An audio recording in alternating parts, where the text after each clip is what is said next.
श्रीमते रामानुजाय नमः।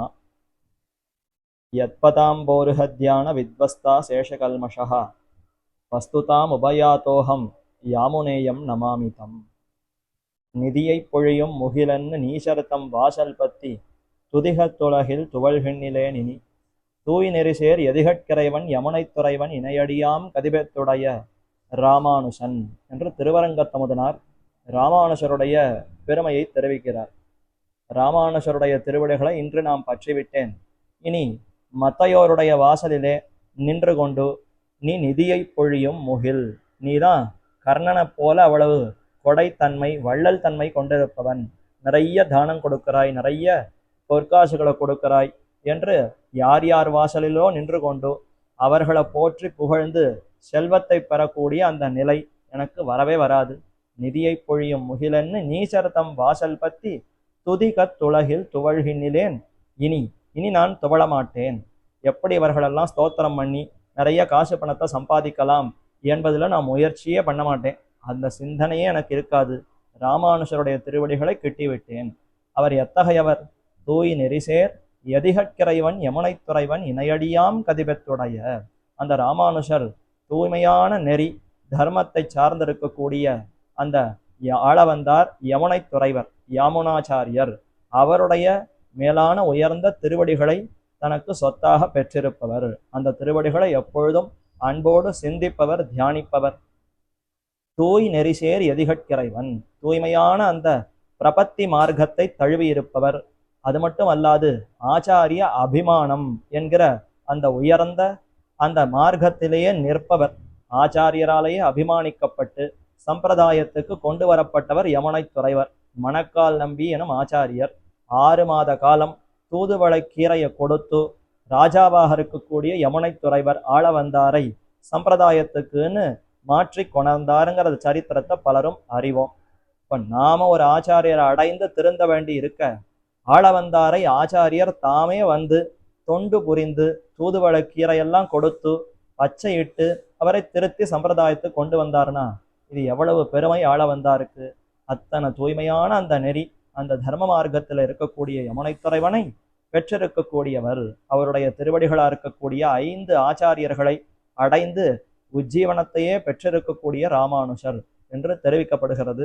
அத்தகு பெருமை கொண்டிருக்கக்கூடிய ராமானுஷர் எப்போதும் ஆளவந்தாரை அன்போடு தியானிப்பராம். எத்பத அம்போருக தியான வித்வஸ்தா சேஷ கல்மஷா, அசேஷ கல்மஷங்கள் ஒன்று மிச்சமில்லாமல் அனைத்து குற்றங்களும் தோஷங்களும் தம்மை விட்டு விலகித்து, எல்லா குற்றங்களும் என்னை விட்டு நீங்கி விட்டன. எதனால் என்ன?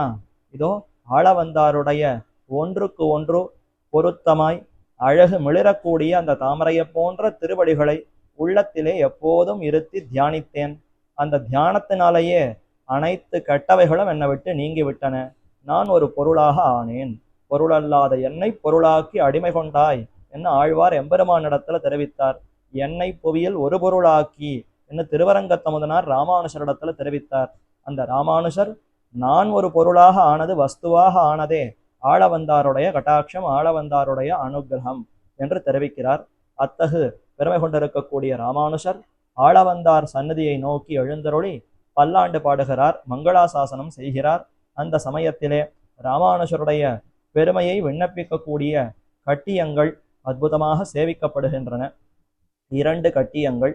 அதிலே முதலிலே முடங்கி நின்ற யாமுனர்தம் மூவிரலும் நிமிர்த்து முக்குறையும் நீக்கி மும்மறை விளக்கி முக்குறும் பருத்து முக்கோல் தரித்து மூவுலகும் ஏத்த நின்ன தேவா எச்சரிகை என்ன அற்புதமாக ஒரு பெரிய கட்டியத்தை சேவிக்கிறார்கள்.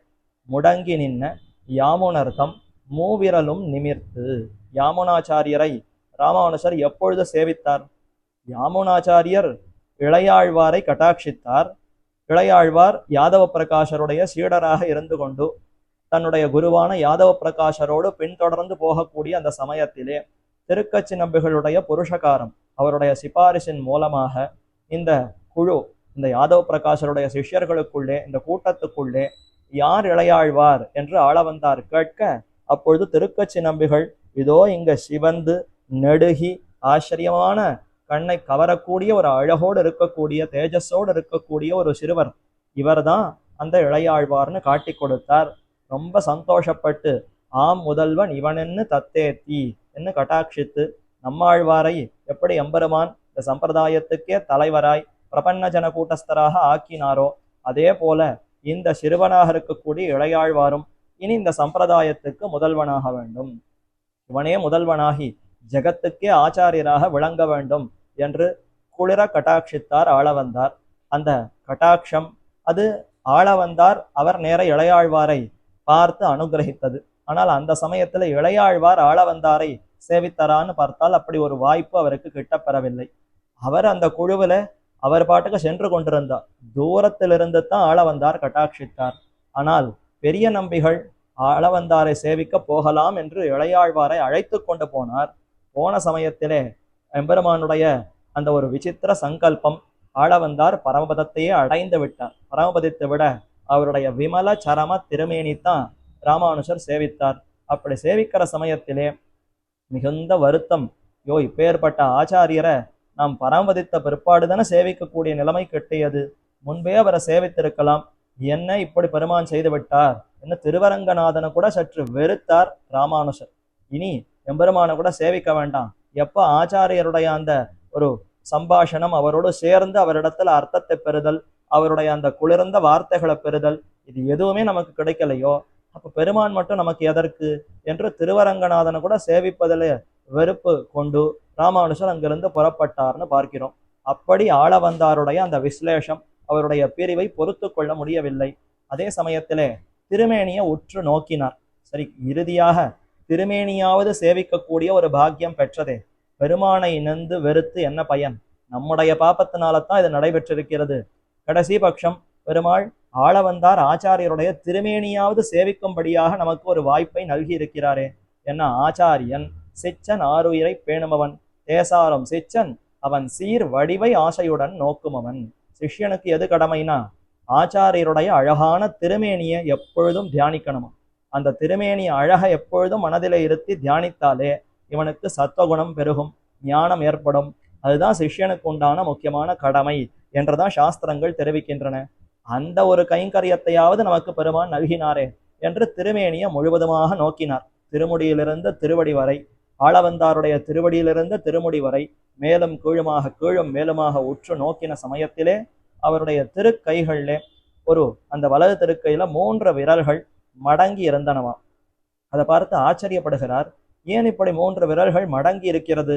எப்பொழுதுமே ஆளவந்தார் இதே மாதிரி, அதாவது பழக்கத்தினாலே அப்படி 3 விரல்கள் மடங்கி இருக்குமா, அல்லது இப்பொழுதுதான் அது மடங்கி இருக்கிறதான்னு அருகே அவருடைய சிஷ்யர்களை வினவ, அது ஒன்றுமில்லை, அவருக்கு 3 குறைகள் இருந்தன, அந்த குறைகள் நிறைவேறாமலேயே அவர் பரமபதித்து விட்டார், அதை நினைவுபடுத்துவதற்காகத்தான் கைகளில் 3 விரல்களை அப்படி மடித்து வைத்துக் கொண்டிருக்கிறார் என்று சொல்ல, அப்படியா, நம் ஆச்சாரியருக்கு குறைகளா, அவருக்கு ஒரு விருப்பங்கள் இன்னும் நிறைவேறவில்லையா, அது என்ன விருப்பங்கள், அவர் என்ன ஆசைப்பட்டார், அதை சொன்னால் அவசியம் அவருடைய அனுகிரகத்தோடு சுவாமி அடியேன் பார்ல கருணையை பொழிந்தார்னா நிச்சயம் அந்த பலத்தை, அவருடைய திருவடி பலத்தை கொண்டு நானத்தை நிறைவேற்றுகிறேன் என்று சூளுரைக்க சபதம் செய்ய, உடனே அந்த சிஷ்யர்கள் எல்லாம் மகிழ்ந்து, நீர் அவசியம் ராமானுஷர் அந்த ஆச்சாரியருடைய கட்டாட்சத்தினாலே அந்த குறைகளை எல்லாம் நீக்குவீர், ஒன்றும் சந்தேகமில்லை, இதோ விண்ணப்பிக்கிறோம்னு 3 குறைகளை தெரிவித்தார்கள்.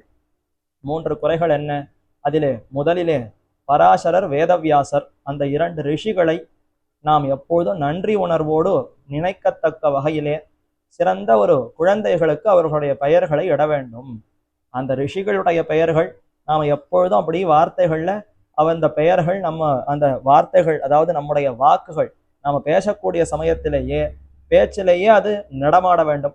அப்படி செய்யணும்னா யாராவது சிறந்த குழந்தைகளுக்கு ஆச்சாரியர்களாக இருக்க போகிறவர்களுக்கு அந்த பெயரை சூட்டினால், அப்ப அந்த ஆச்சாரியருடைய திருநாமத்தை சொல்லும் பொழுதெல்லாம் ரிஷிகளுடைய பெயரும் சேர்த்து சொன்னதாக ஆகிவிடும். அப்படி அந்த ரிஷிகளுடைய பெருமையை நன்றாக நிலைநாட்டும்படியாக அந்த பெயர்களை 2 குழந்தைகளுக்கு வைக்க வேண்டும். இது ஒன்று. மற்றொன்று, நம்மாழ்வார் தரத்திலே மிகுந்த பக்தி கொண்டு நம்மாழ்வாருடைய அந்த பெருமை நிலைநாட்டும் விதத்திலே அவருக்கு நன்றி உணர்வை செலுத்த வேண்டும். அவருக்கு நன்றியை எப்படியானும் செலுத்தணும். திருவாய்மொழி முதலான திவ்ய பிரபந்தங்களுக்கு நல்ல அழகான வியாக்கியானங்கள் ஏற்பட வேண்டும். நம்மாழ்வாரிடத்துல பக்தியோடு அவருடைய திருநாமத்தையும் யாருக்கானும் சூட்டி அந்த திருநாமம் நன்றாக வீறு பெற்று விளங்க வேண்டும். இது மற்றொரு குறை.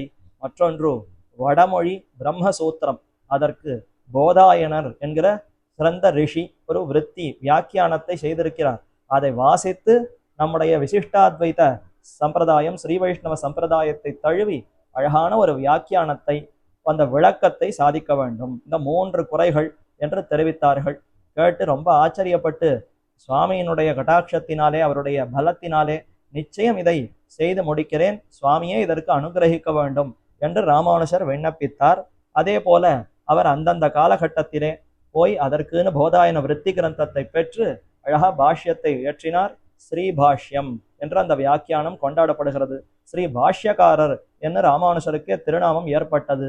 அதே மாதிரி கூரத்தாழ்வானுடைய திருக்குமாரர்களுக்கு பராசர பட்டர், வேதவியாச பட்டர் என்று அந்த 2 திருநாமங்களையும் சாத்தி சிறந்த பெருமை கொண்டிருக்கக்கூடிய அந்த ஆச்சாரியர்களாக அந்த பராசர பட்டரும் வேதவியாச பட்டரும் திகழ, அதனாலேயே ஆளவந்தாருடைய ஒரு குறையை ராமானுஷர் நிறைவேற்றினார். மற்றொன்று திருக்குறுகை பிரான் என்கிற அந்த நம்மாழ்வாருடைய திருநாமத்தை பிள்ளான் எனும் ஆச்சாரியருக்கு சூட்டி திருக்குறுகை பிரான் பிள்ளான்னு பெயர் ஏற்படுத்தி நம்மாழ்வாருடைய திருநாமம் பிரசித்தமாகும்படி செய்தார். அது மட்டுமல்லாது நம்மாழ்வாருடைய திருவடிகளாகவே தம்முடைய திருமுடியையே கொடுத்தார். தம்முடைய தலையாலே நம்மாழ்வாருடைய திருவடிகளை தரித்து கொண்டு பூமன்னமாது பொருந்திய மார்பன் புகழ்மலிந்த பாமன் மாறன் அடிபணிந்தொய்ந்தவன் ஸ்ரீ பராங்குஷ பாதபக்தம் என நம்மாழ்வாருடைய திருவடிகளாகவே திருவடி நிலைகளாகவே ராமானுஷர் தன்னை அர்ப்பணித்து நம்மாழ்வாருக்கு நன்றி உணர்வை செலுத்தினார். மேலும் பிள்ளான் என்னும் ஆச்சாரியரை நியமித்து நீர் திருவாய்மொழிக்கு வியாக்கியானம் செய்யும் என்று அவர் மூலமாக 6000 படிங்கிற வியாக்கியானத்தையும் அற்புதமாக இயற்றி அருளினார். இப்படியெல்லாம் நம்மாழ்வாருடைய அந்த பெருமையை நன்றாக வெளிக்கொணர்ந்தார். ஆகவே முடங்கி நின்ன, மடங்கி இருந்தக்கூடிய அந்த 3 விரல்கள் முடங்கி நின்ன யாமுனர்த்தம், மூவிரலும் நிமிர்த்து. இப்படி ராமானுஷர் ஆளவந்தாருடைய அந்த திருமேனியில சேவித்து நான் இத்த ஆளவந்தார் அனுகிரகத்தோடு செய்கிறேன்னு சூளுரைக்க, ஆச்சரியமா அந்த 3 விரல்கள் நிமிர்ந்து விட்டனமா. அவர் சொன்ன அந்த சமயத்திலேயே பரமபதித்த அந்த திருமேனி, பிராணன் அங்கு இல்லைன்னு தான் நினைத்து கொண்டிருப்போம். ஆனால் நம்முடைய ஆச்சாரியர்கள்லாம் பரமபதம் அடைந்த பின்னர் அவர்கள் மீண்டும் இந்த சம்சாரத்துல நமக்காக எழுந்தருள் இருக்கிறார்கள். இன்றும் ஆளவந்தார் நாதமுனிகள் எல்லாம் நமக்காக பல பல அர்ச்சா திருமேனிகள்ல எழுந்தருள் இருக்கிறார்கள். நாம எங்க அவர்களை அன்போடு சிந்திக்கிறோமோ அந்த இடத்துக்கே அவர்கள் வருவார்கள். அப்படித்தான் அந்த அந்த முக்தர்களுக்கு எல்லோருக்குமே நம்முடைய ஆச்சாரியர்களுக்கெல்லாம் அத்தகைய சக்தி உண்டு. மேலும் நம்மிடத்துல அன்பு உண்டு. அப்படி ஆளவந்தார் தாமும் அந்த சரம திருமேனியிலே மடங்கி நின்ற 3 விரல்களையும் நிமிர்த்தாராம். அதைத்தான் இந்த கட்டியத்துல சொல்லும் பொழுது முடங்கி நின்ற யாமுனர்த்தம் மூவிரலும் நிமிர்த்து. அப்படி நிமிர்த்தார். எப்படி நிமிர்த்ததுன்னா முக்குறையும் நீக்கி, உம்முடைய குறைகளை நான் நீக்குகிறேன்னு சொன்னதுனாலேயே குறைகள் நீங்கி விட்டன. நாமெல்லாம் செய்து முடிக்கணும். யாரான ஒருத்தர் குறைபட்டிருக்கிறார்னா அந்த குறையோ அந்த விருப்பத்தை ஆசையை நான் நிறைவேற்றணும். நிறைவேற்றினால் கூட அவர்கள் அவ்வளவு சந்தோஷப்படுவார்களானா ஓரளவுக்கு சந்தோஷம் இருக்கும். அந்த குறை முழுவதுமாக நீங்கித்துன்னு சொல்ல முடியாது. ஏன்னா நாம அந்த அளவுக்கு நன்றாக செய்திருக்க முடியாது, ஏதோ சுமாராகத்தான் செய்வோம். அப்ப நம்மிடத்துல இந்த மாதிரி குறைகள் எல்லாம் உண்டு. யாரிடத்துலயும் அந்த குறைகளை நம்மால முழுவதுமாக நீக்குவதுங்கிறது முடியாது. ஆனால் ராமானுஷர் அப்படிப்பட்டவர் அல்லரே. அவர் நான் நீக்குகிறேன், சுவாமி அனுகிரகத்தினால செய்கிறேன்ற வார்த்தையை சொன்னாலே அவ்வளவு சந்தோஷம் ஆளவந்தாருக்கு. உடனே குறைகள் போய்விட்டன.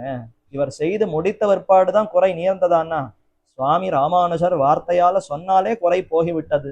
ஆகவே மூவிரலும் நிமிர்த்து முக்குறையும் நீக்கி, குறைகளெல்லாம் நீக்கப்பட்டன என்று சொல்லி முக்குறையும் நீக்கி மும்மறை விளக்கி, யாதவ பிரகாஷருக்கே அந்த மறை வேதாந்தத்துக்கு உண்டான சீரிய பொருள்களை எல்லாம் எடுத்து விவரித்தாரா.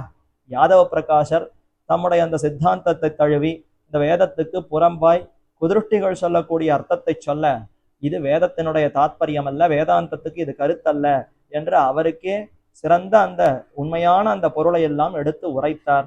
மேலும் ஸ்ரீபாஷ்யத்தையும் அருளினார். ஆக மும்மறை விளக்கி வேதாந்தங்களுக்கு உண்டான அர்த்தத்தை தெளிவாக விளக்கினார். முக்குறும்பு அறுத்து, முக்குறும்பு அப்படின்னா நமக்கு ஏற்படக்கூடிய செருக்கு, முக்குறும்பையும் போக்க வேண்டும். நல்ல செல்வம் இருந்தால் அதனால ஒரு கர்வம் ஏற்படலாம். அதே மாதிரி நல்ல அழகு இருந்தால் அதனாலேயே கர்வம் ஏற்படலாம். நல்ல படிப்பு ஞானம் இருந்தது, மேதை இருந்ததுன்னா அதனால கர்வம் ஏற்படலாம். இதெல்லாம் கர்வமே கூடாது. மொழியை கடக்கும் பெரும்புகழான் வஞ்ச முக்குறும்பாம் குழியை கடத்தும் நம் கூரத்தாழ்வான்னு ராமானுஜருடைய சிஷ்யரான கூரத்தாழ்வானுக்கே பெருமைனா ராமானுஜருக்கு அந்த குறும்பு இருக்குமோ? அவரும் அந்த கர்வத்தை எல்லாம் தொலைத்தவர். முக்குறும்பு அறுத்து முக்கோல் தரித்து சந்நியாச ஆசிரமத்தை ஸ்வீகரித்தாரா? போரும் இனி கிரகஸ்தாசிரமத்தில் இருக்க வேண்டாம். கூட இருக்கக்கூடிய பாரியை அவளுக்கு நம்மோடு ஒத்து போகவில்லை. நாம என்ன நினைக்கிறோம்? உயர்ந்த இந்த ஸ்ரீ வைஷ்ணவ சம்பிரதாயத்தை எப்படியெல்லாம் கடைபிடித்து பலருக்கும் காட்ட வேண்டும்னு நாம நினைக்கிறோம். ஆனால் அவள் இன்னும் அந்த அளவுக்கு பக்குவம் அடையவில்லை. அதனால அவள் வழியில் அவள் இருக்கட்டும், நாம் விலகி விடுவோம்னு தாமே விலகி விட்டார். சந்நியாச ஆசிரமத்தை ஸ்வீகரித்து கொண்டு கைகளிலே திருதண்டத்தை பற்றினார். முக்கோல் தரித்து மூவுலகும் ஏத்த நின்ன தேவா எச்சரிகை.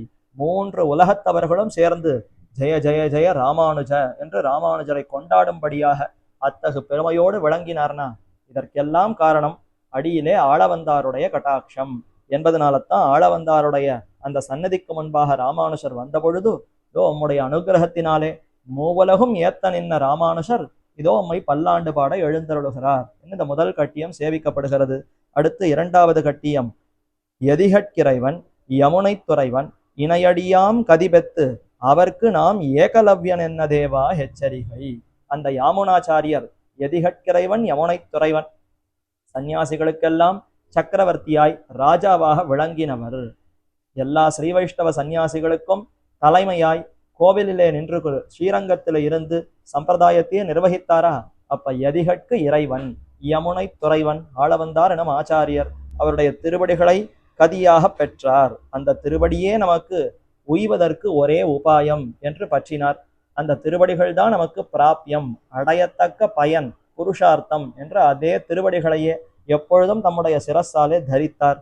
கதிபெத்து அவர்க்கு நாம் ஏகலவ்யன் என்று தெரிவித்தாராம். திருமாலையாண்டான் என்று ஆளவந்தாருடைய சிஷ்யர். அவரை ஆளவந்தாரை நியமித்திருந்தார். ராமானுஷருக்கு நீர் திருவாய்மொழி முதலான அந்த திவ்ய பிரபந்த அர்த்தங்களை எல்லாம் உபதேசிக்க வேண்டும் என நியமிக்க அப்படி திருமாலையாண்டானும் உபதேசித்துக் கொண்டிருந்தார். ஆங்காங்கு சில இடங்களிலே ராமானுஷர் அவர் சாதித்த பொருள் அந்த அர்த்தத்தை காட்டிலும் இன்னும் இதற்கு சிறப்பான அர்த்தம் இருக்கிறதே, அதை சொல்லலாமான்னு கேட்டு சொல்லுவராம். இப்படி 2-3 இடங்கள் மேல மேல பல இடங்கள்ல சொல்ல அவருக்கு ரொம்ப கோபம் வந்துடுது. நான் தான் ஆச்சாரியன் உமக்கு உபதேசிக்கிறேன், என்னை மீறி நீர் இன்னும் சிறந்த பொருள் இருக்குன்னு உபதேசித்தால் இது எப்படி ஏற்றுக்கொள்வதுன்னே தெரியல. உமக்கே எல்லாம் தெரிந்திருக்கிறதுன்னு எதற்கு நம்ம இடத்துல வர வேண்டும்? மேலும் இந்த அர்த்தங்களை எல்லாம் நான் ஆளவந்தார் இடத்துல கேட்டதாகவே நினைவில்லை. ஆகவே உமக்கே அர்த்தம் தெரிந்திருக்கிறது, இனி நான் ஒன்றும் சொல்ல போவதில்லைன்னு நிறுத்திட்டாராம். திருக்கோஷ்டியூர் நம்பி இதை கேள்விப்பட்டு பதறிப்போய் ஆளவந்தார் நியமனத்தை மீறுகிறீரே என்று வந்து அவசியம் நீர் உபதேசிக்க வேண்டும். ஆளவந்தார் நெஞ்சு அவர் உள்ளத்துல தோன்றாத ஒரு விஷயம் ராமானுஷருக்கு தோன்றவே தோன்றாது. எதெல்லாம் ஆளவந்தாருக்கு தெரிந்திருக்கிறதோ அது அத்தனையும் ராமானுஷருக்கு தெரியும். கண்ணன் சாந்திபினிங்கிற முனிவரிடத்துல போய் வாசித்தார். கண்ணனுக்கு ஒன்றும் தெரியாமலா போய் வாசித்தார்? அவர் தான் பரமாத்மாவே அனைத்தையும் அறிந்தவர். இருந்தாலும் குரு சிஷ்ய பாவம் போகக்கூடாது. இந்த உலகத்துல யாராக இருப்பினும் ஒரு ஆச்சாரியனை அடைந்தே ஞானத்தை பெற வேண்டும்ங்கிற முறை மாறக்கூடாதுங்கிறதுக்காகத்தான் கண்ணன் சாந்திபினி இடத்துல போய் வாசித்தார். அதை போலத்தான் ராமானுஷர் நம்ம எல்லாம் குருவாக ஆச்சாரியனாக ஏற்றுக்கொண்டு நம்முடைய திருவடிகள்ல அமர்ந்து அவர்கள் வாசிக்கிறாரே தவிர மற்றொன்றில்லை. அவருக்கு தெரியாத விஷயம்னே ஒண்ணு கிடையாது. மேலும் நீர் வேண்டுமானால் ஆளவந்தாரிடத்துல இதை கேட்காமல் இருக்கலாம். இந்த அர்த்தங்களை எல்லாம் ஆளவந்தார் சொல்லி நான் கேட்டிருக்கிறேன், அடியன் கேட்டிருக்கேனே. நீர் அந்த வகுப்புக்கு வரலையோ என்னமோ, அப்பொழுது நீர் இங்க இல்லாமல் இருந்திருக்கலாம், அதனால உமக்கு அது தெரியாமல் போயிருக்கலாமே தவிர ஆளவந்தார் இந்த அர்த்தங்களையும் சாதித்திருக்கிறார் என்றெல்லாம் சொன்னார். இதெல்லாம் கேட்டு திருப்தி அடைந்தவர். ஆனாலும் ராமானுஷரையே கேட்டாராம், உமக்கு இதெல்லாம் எப்படி தெரியறது? நாங்கள்லாம் ஆளவந்தார நேர சேவித்து அர்த்தத்தை பெற்றவர்கள். நீர் நேர ஆளவந்தார் இடத்துல ஒரு வார்த்தை கூட உபதேசமாக பெற்றதே இல்லை. ஆனால் ஆளவந்தார் இப்படிதான் சாதித்திருக்கணும் அப்படிதான் சாதித்திருக்கணும்னு அவ்வளவு தெளிவா ஸ்பஷ்டமா ரொம்ப சிறந்த பொருளை இவ்வளவு அழகா வெளிப்படுத்துகிறீரே, என்னமா உமக்கு முடியறது? அது எப்படி உமக்கு அது அந்த தன்மை வந்தது என்று கேட்க அப்போ ராமானுஷர் விண்ணப்பித்தாராம், நாம் ஆளவந்தாருக்கு ஏகலைவன், ஆளவந்தாருக்கு ஒரு ஏகலைவன் அடியேன் என்று தெரிவித்தாராம். துரோணாச்சாரியர் பாண்டவர்களுக்கெல்லாம் அவர் தானே ஆச்சாரியராக இருந்தார். அந்த சமயத்துல ஏகலைவன் ஒரு வேடன், அவனும் வந்து எனக்கும் நீர் பாடம் சொல்லி கொடுக்கணும், உம்மிடத்துல எல்லா அஸ்திர வித்தைகள் இதெல்லாம் கற்க போகிறேன்னு சொல்ல உனக்கு நான் சொல்லித்தர முடியாது, இது இவர்களுக்கு மட்டும்தான் சொல்லித்தர முடியும்னு சொல்லி அனுப்பிவிட்டார். ஆனாலும் அவன் ரொம்ப நம்பிக்கையோடு துரோணரை போலவே ஒரு பொம்மையை செய்து வைத்துக்கொண்டு அந்த பொம்மையே தன்னுடைய குரு துரோணர் என்று அந்த அளவுக்கு ஈடுபட்டு தியானித்து அவர் முன்பாக அந்த பொம்மைக்கு முன்பாக எல்லா பயிற்சிகளையும் செய்வானாம். தூரக்கு இருந்து துரோணர் சொல்லி கொடுக்கறத கேட்டுட்டு தாம் இந்த துரோணராக அந்த சிலைக்கு முன்னால நின்று கொண்டு எல்லா பயிற்சியும் செய்து பார்ப்பார். அப்படி செய்ததுனாலேயே ஏகலைவன் ரொம்ப பெரிய சிறந்த வில்லாளியாக ஆகிவிட்டான். பின்னர் இவன் அர்ஜுனனை விட இன்னும் உயர்ந்தவனாகி விட போகிறானேன்னு சொல்லி அந்த ஏகலைவனிடத்திலிருந்து ஒரு கட்டை விரலை வாங்கி கொண்டாருங்கிறத சரித்திரத்தை எல்லோரும் அறிவோம். அப்படி துரோணர் என்கிற ஒரு விக்கிரகம், அந்த ஒரு பொம்மையை வைத்துக்கொண்டே ஏகலைவன் அந்த துரோணருடைய அந்த அத்தனை அவர் கொடுத்த பயிற்சி அதை அத்தனையும் தாமும் செய்து பெற்று அந்த வித்தையை நன்றாக வாசித்து முடித்தாரா? நேரடியாக துரோணரிடத்துல வாசிக்கலனாலும் துரோணருங்கிற அந்த ஒரு விக்கிரகத்தை வைத்துக்கொண்டு அவருக்கு முன்பே பயிற்சி செய்தே சிறந்த வில்லாளியாக விட்டான்னா அங்க எப்படி சாமர்த்தியம் அவனுக்கு ஏற்பட்டதோ அதே போலத்தான் ராமானுஷருக்கு இங்க சாமர்த்தியம் வந்தது. ஆளவந்தாருடைய அந்த கட்டாட்சம், ஆளவந்தாருடைய சரம திருமேனியை சேவித்ததுனாலேயே அந்த ஆளவந்தாருடைய அத்தனை ஞானமும் ராமானுஷருக்கு வந்துவிட்டது. ஆகையினாலே அனைத்தையும் அறிந்தவர் ஆளவந்தாருக்கு ஏகலைவனைப் போலே நாம் என்று தெரிவித்தாராம். அதே பெருமையத்தான் இவ்விடத்திலே எதிகட்கிறைவன் யமுனைத்திறைவன் இனடியாம் கதிபெத்து அவர்க்கு நாம் ஏகலைவன் என்ன தேவா எச்சரிகை என்று ராமானுஷருடைய பெருமை அற்புதமாக ஆளவந்தார் சன்னதிக்கு முன்பாக ராமானுஷர் எழுந்தருளுகிற சமயத்திலே விண்ணப்பிக்கப்படுகிறது. அப்படிப்பட்ட ராமானுஷருடைய திருவடிக்கு நாமும் பல்லாண்டு பாடுவோம். ஆழ்வார் திருவடிகளே சரணம், எம்பெருமானார் திருவடிகளே சரணம், ஜீயர் திருவடிகளே சரணம்.